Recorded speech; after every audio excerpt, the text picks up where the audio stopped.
করছেন। বিশেষ করে আমরা যে সর্বভারতীয় ধর্মঘট করেছি, এবার করেছি, তারপর গত বছর আমরা 9ই জুলাই করেছি, এই দুটো বন্ধকে কেন্দ্র করে আমরা কিন্তু সমগ্রকে সারা রাজ্যে তার যে মূল বিষয়টা সেটা আমরা ছড়িয়ে দিতে পেরেছি।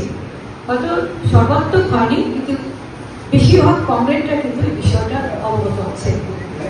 সমগ্র আমরা এই মুহূর্তে মনে করছি আমরা যারা শ্রমিক ফ্রন্টে কাজ করি, আমাদের কাছে এই মুহূর্তে এটাই হচ্ছে সবচেয়ে বড় কর্তব্য, দায়িত্ব, যে এটাকে একেবারে চুল ছেঁড়া বিশ্লেষণ করে সমস্ত শ্রমিকদের কাছে এই বিষয়টা পৌঁছে দেওয়া।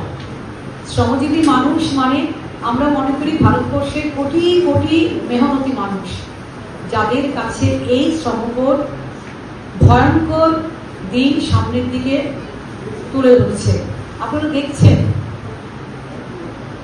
শ্রমকোট ইতিমধ্যে 4টে শ্রমকোট, 29টি আমাদের শ্রম আইন ছিল, তাকে সংশোধন করবে বলে কেন্দ্রীয় সরকার সিদ্ধান্ত নিল। যেদিন থেকে ভারতবর্ষের সমস্ত ট্রেড ইউনিয়নকে উপেক্ষা করে কেন্দ্রীয় সরকার গায়ের জোরে এই শ্রমকোট সংশোধনের জন্য প্রস্তুতি নিচ্ছিল। বারবার সিআইটিউ এবং অন্যান্য ট্রেড ইউনিয়ন বলেছিল যে আমাদের ডাকুন, আমাদের সঙ্গে বসে ঠিক করুন, আমরা আপনাদের সঙ্গে কথা বলতে চাই। কিন্তু আমরা দেখেছি নরেন্দ্র মোদীর নেতৃত্বে কেন্দ্রীয় সরকার ট্রেড ইউনিয়নকে এই দাবি উপেক্ষা করে গায়ের জোরে তারা সিদ্ধান্ত নিয়েছে। নরেন্দ্র মোদীর নেতৃত্ব থেকে যেদিন আমাদের ভারতবর্ষে কেন্দ্রীয় সরকার চলছে, সেদিন থেকে আমরা দেখছি প্রতিটি জনবিরোধী সিদ্ধান্ত তারা গায়ের জোরে নিয়েছে। দেখছেন তো এসআইআর নির্বাচন কমিশন, কিন্তু করাচ্ছে তো কেন্দ্রীয় সরকার।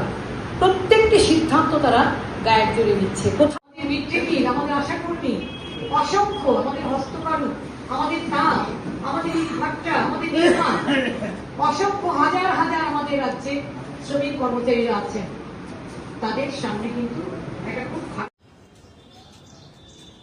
Salute to that flag, red salute. Red salute, red salute. Red salute to that flag, red salute. Red salute, red salute.